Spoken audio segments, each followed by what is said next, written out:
নমস্কার and welcome to national affairs. আমি উৎপল। আজকে তোমাদের সামনে খুবই ইম্পর্ট্যান্ট একটা টপিক বিলিয়নিয়ারদের সম্পর্কে আলোচনা করব। মানে পৃথিবীর কোন দেশে কতগুলো বিলিয়নিয়ার আছে সে বিষয়ে আলোচনা করব।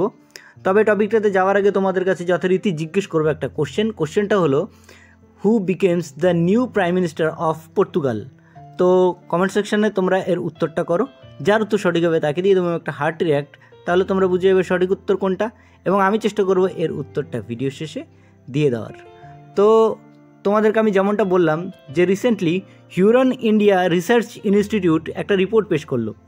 সেই রিপোর্টে বলা হচ্ছে যে এশিয়ার সবথেকে বেশি আরবপতি মানে বিলিয়নিয়ার কোন শহরে কতগুলো আছে। আমি তোমাদের কাছে দুটো লিস্ট জারি করব, যে লিস্টে একটা হবে এশিয়ার লিস্ট এবং আরেকটা হচ্ছে পুরো ওয়ার্ল্ডের লিস্ট।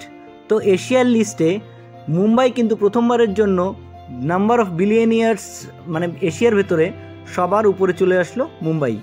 টোটাল মুম্বাইতে 92 বিলিয়নিয়ার্স আছে। এবং সেকেন্ড পজিশনে আছে বেজিংয়ে আছে মোট 88টা মানে 88 বিলিয়নিয়ার্স। সাংহাইতে আছে 84 বিলিয়নিয়ার্স। তারপর আছে Shenzhen, Hong Kong, New Delhi, Bangkok, Taipei, Hangzhou, Singapore. এই যে 10টা সিটি, এই 10টা সিটিতে এশিয়ার টপ 10 সিটি, ঠিক আছে। এবার আমরা যদি ওয়ার্ল্ডের কথা বলি তাহলে এখানে নিউ ইয়র্কে আছে 119 জন বিলিয়নিয়ার, লন্ডনে আছে 97 বিলিয়নিয়ার এবং মুম্বাইতে আছে 92টা বিলিয়নিয়ার। আমি তোমাদেরকে যেমনটা আগে বললাম। তো এই হচ্ছে ওয়ার্ল্ডের লিস্ট এবং এশিয়ার লিস্টটা তোমাদেরকে আমি বলেই দিয়েছি আগেই। তো যেখানে আহমেদাবাদ, চেন্নাই, হায়দ্রাবাদ এই 3টে সিটিতে 8 জন করে বিলিয়নিয়ার আছে, পুনেতে আছে 7 জন বিলিয়নিয়ার, বাট কলকাতার মতো এত বড় একটা সিটিতে মাত্র 3 জন বিলিয়নিয়ার কিন্তু আছে। তো আমাদের এটা লজ্জার ব্যাপার।